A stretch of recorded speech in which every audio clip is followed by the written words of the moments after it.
Effective behavior management structures in schools. Effective behavior management in schools relies on well-defined structures and strategies that promote a positive learning environment. These structures should be clear, consistent, and inclusive, ensuring that all students understand the expectations and consequences. Below are some key structures and examples that have been shown to work effectively in managing student behavior. Clear school-wide expectations. Development of a behavior code. Develop a school-wide behavior code that outlines expected behaviors. This code should be collaboratively created with input from staff, students, and parents to ensure buy-in and relevance. Example: a behavior code might include expectations such as respect for all individuals and property, punctuality and preparedness for class, active participation in learning activities, adherence to school rules and dress code. Consistent communication. Regularly communicate these expectations through assemblies, classroom discussions, posters, and the school website.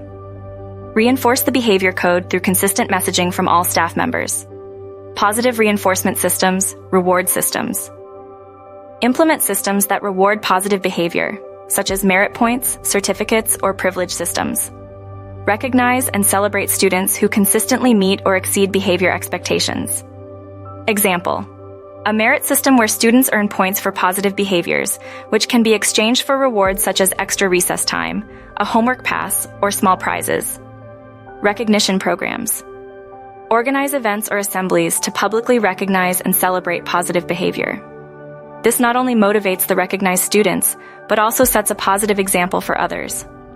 Example: a Student of the Month program, where students are acknowledged for exceptional behavior and contributions to the school community.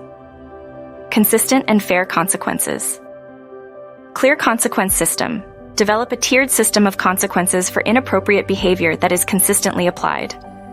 Ensure that all staff are trained on this system and apply it uniformly. Example: first offense, verbal warning. Second offense, loss of privileges, for example, recess. Third offense, parent-teacher conference. Severe or repeated offenses, referral to the school administration for further action, which might include detention, suspension, or behavior contracts. Restorative practices. Incorporate restorative practices that focus on repairing harm and restoring relationships, rather than just punishing the student. This can include mediation sessions, restorative circles, or community service. Example: if a student damages property, a restorative approach would involve the student in repairing or replacing the item and understanding the impact of their actions on others. Effective classroom management. Classroom rules and procedures. Each classroom should have clear rules and procedures that align with the school-wide behavior code. Teachers should establish and teach these rules at the beginning of the school year and consistently enforce them. Classroom rules might include: raise your hand to speak, listen respectfully when others are speaking, follow directions the first time they are given, engaging instruction, ensure lessons are engaging and differentiated to meet the needs of all students. Boredom and frustration can often lead to behavioral issues, so actively engaging students can preemptively address many problems. Example: incorporate a variety of instructional strategies such as group work, hands-on activities, and technology integration to keep students engaged and motivated. Support systems for students' behavior. Support plans.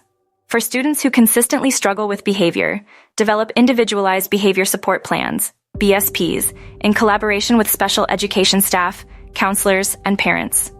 Example: a BSP might include specific goals, strategies for achieving those goals, and regular monitoring and adjustments based on the student's progress. Counseling and mentoring. Provide access to counseling services and establish mentoring programs to support students' social and emotional development. Example: pairing students with staff or peer mentors who can provide guidance, support, and positive role modeling. Professional development for staff. Ongoing training. Offer regular professional development opportunities focused on effective behavior management strategies, cultural competency, and conflict resolution. Example: workshops on implementing positive behavior interventions and supports, PBIS, managing classroom dynamics, and using restorative practices. Collaborative planning. Encourage teachers to collaborate and share successful strategies through regular team meetings, professional learning communities, PLCs, or peer observations. Example: a PLC focused on behavior management where teachers discuss challenges, share effective practices, and develop consistent approaches. Conclusion. Effective behavior management in schools is built on clear, consistent, and positive structures that involve the entire school community. By setting clear expectations, reinforcing positive behavior, applying fair consequences, engaging students in meaningful learning, and supporting staff and students alike, schools can create an environment conducive to learning and personal growth. Implementing these structures with fidelity and flexibility will ensure a cohesive approach to managing behavior and promoting a positive school culture.